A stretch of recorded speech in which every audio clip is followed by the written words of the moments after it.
La Covid nous a rajouté une dose importante de stress. Donc du coup, on se pose la question de savoir s'il ne s'agit pas de partir. Dans la région la plus dynamique en France, on se retrouve avec un chômage de masse, réinvestir dans des petites et moyennes entreprises, relancer certaines industries. Le Grand Paris, c'est l'économie, c'est l'échange. Faire travailler vraiment toutes les villes entre elles. La crise a montré qu'il y avait des choses qui étaient essentielles et l'essentiel, c'est l'alimentation. Et c'est quelque chose qui pourrait être relocalisé. 80% des produits agricoles franciliens partent à l'exportation.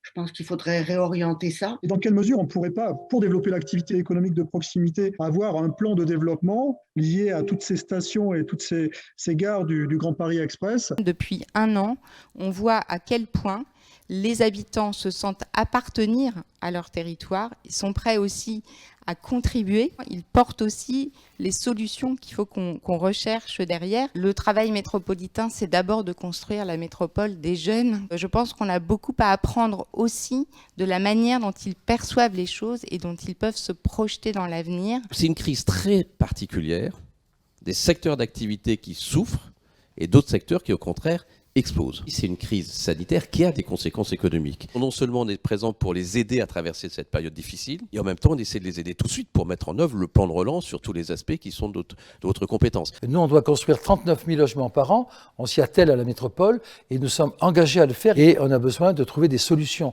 Transformer les bureaux en logements, par exemple, ça devient un vrai problème, puisqu'il y a des problèmes de télétravail, il y a moins de bureaux occupés, et il faut trouver la transformation. Il y a des jeunes qu'on ne touche pas, qui sont plus en scolarité, qui sont pas en emploi. Et d'un autre côté, il y a des solutions. Il y a des places dans les centres de formation pour les apprentis. Il y a des possibilités d'accompagnement. Et toute la difficulté pour nous, c'est d'arriver à faire communiquer cette offre et cette demande pour permettre aux jeunes qui ont besoin de solutions d'accéder aux solutions qui existent. Il y a du plus et du moins par rapport à ce qui arrive. Le plus, c'est effectivement le fait que ça puisse apporter un peu plus d'attractivité aux habitants des banlieues, notamment. Et le moins, c'est les inquiétudes de hausse de prix. Je voulais en fait avoir vos réactions concernant justement les interrogations des habitants sur l'augmentation du coût de la vie. Potentiellement, ces populations ont l'impression qu'elles vont être éloignées encore plus de là où elles sont. Est-ce que pour vous, ça relève du fantasme ou est-ce que c'est une réalité ? Je pense qu'il y a aussi derrière ça des années de politique qui n'ont pas du tout rendu attractif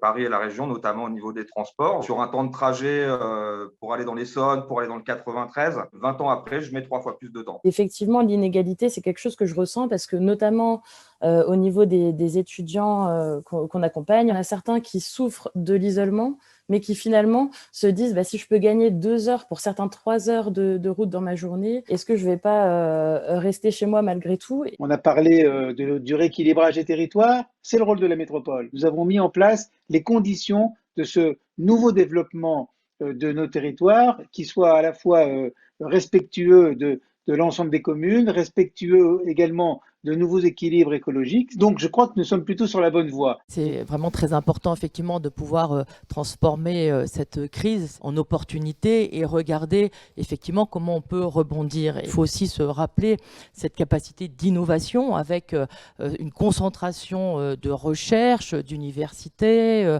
d'incubateurs. Depuis que je suis président, je visite toutes les communes du nord, de l'est et de l'ouest aussi. Et je découvre ces disparités que je ne connaissais pas. Je les découvre à un point que nous sommes décidés d'engager le rééquilibrage territorial à marche forcée. Sans nos partenaires qui sont là, on n'y arriverait pas. Sans l'accord politique que nous avons tous ensemble au sein de la métropole, on n'y arriverait pas. Alors plaise à tous ceux qui nous ont écoutés que les bonnes volontés se multiplient pour aider la métropole à réussir le défi qu'elle a affronté.